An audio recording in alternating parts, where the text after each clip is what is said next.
Olá pessoal, tudo bom?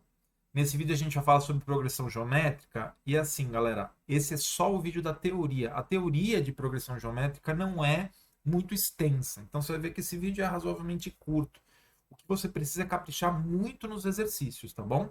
O que vocês têm se complicado um pouquinho durante as aulas em relação à progressão geométrica é naqueles cálculos que envolvem potências, né, principalmente na resolução das equações.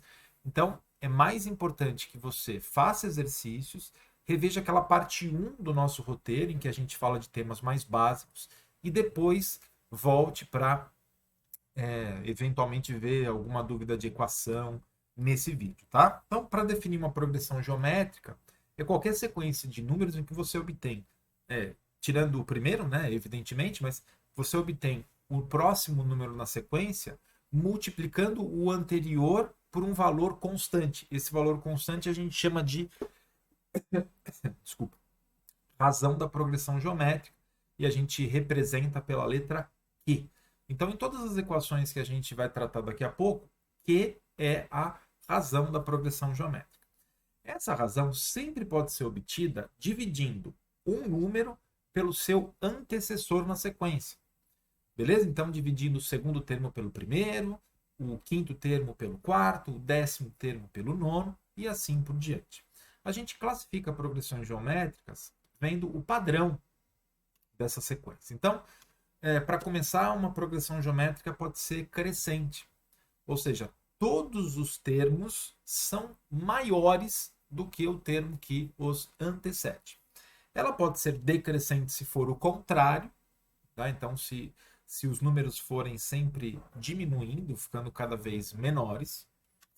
Ela pode ser constante se todos os termos forem iguais. Eu sei que parece estranho falar que se todos os termos são iguais é uma progressão geométrica, mas é uma progressão geométrica de razão igual a 1. Ela pode ser alternada ou oscilante se você tem na sequência um número positivo, depois um negativo, um número positivo, depois um negativo e assim por diante. E ela pode ser estacionária se, a partir do segundo termo, ela for nula. Todos os termos forem nulos, aí a razão é nula. Certo? E aí, o que a gente precisa saber para resolver um problema de progressão geométrica? Como calcular qualquer termo dessa progressão? A gente chama essa equação de equação do termo geral. Eu quero saber o enésimo termo, ou seja, o segundo, o terceiro, o quarto, o quinto. Esse n sempre é a posição que o número ocupa dentro da sequência. Então, se o n for igual a 2, a gente está falando do segundo termo. Se o n for igual a 5, a gente está falando do quinto termo. E assim por diante. Então, a n é igual a A1, ou seja, o primeiro termo dessa progressão, vezes a razão elevado a n menos 1. Beleza? Porque, evidentemente, para o primeiro termo você não precisa multiplicar pela razão. Então, pelo segundo você multiplica pela razão, pelo terceiro você multiplica pela razão ao quadrado e assim por diante. Então, por exemplo, ó, se você quisesse determinar o sétimo termo, como é que ficaria a equação do termo geral? Ficaria A7, visto que o n vale 7, é igual a A1 vezes Q elevado a 7 menos 1. Ou seja, A7 é igual a A1 vezes Q elevado a 6, elevado à sexta potência. Tá bom? A soma dos n primeiros termos de uma PG, ou seja, eu não quero saber eu não preciso saber o sexto termo. Eu quero saber a soma do primeiro até o sexto. Sn. Esse n é até a posição onde você deseja efetuar a soma.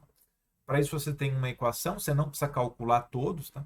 Lógico que você pode calcular o primeiro, segundo, terceiro, quarto, quinto, sexto e somar todos, ou você pode diretamente usar essa equação. Ou seja, Sn é igual a A1, primeiro termo, parênteses, você vai multiplicar por essa subtração, tá bom? Você vai multiplicar por Q elevado a n menos 1, ou seja, é o valor da potência Q elevado a n, você faz essa potência primeiro, depois subtrai uma unidade. Isso tudo dividido por Q menos 1. Beleza? E aqui, uma PG infinita é uma PG decrescente que tem infinitos termos. E aí, esses últimos termos, esses termos posteriores dessa PG, são muito pequenos, são cada vez menores a ponto de serem desprezíveis quando eu penso no valor da soma. E aí é mais simples, a equação é A1 dividido por 1 menos Q. Beleza? Gente, é só isso a teoria de progressão geométrica, tá? Como eu falei para vocês, é um tema que é mais difícil resolver exercício do que aprender a teoria. Então eu espero aí que vocês façam muitos exercícios, tenham os plantões para vocês tirarem dúvidas e caprichem se preparando muito bem para essa prova que vocês vão encarar. Bom? Bons estudos, gente.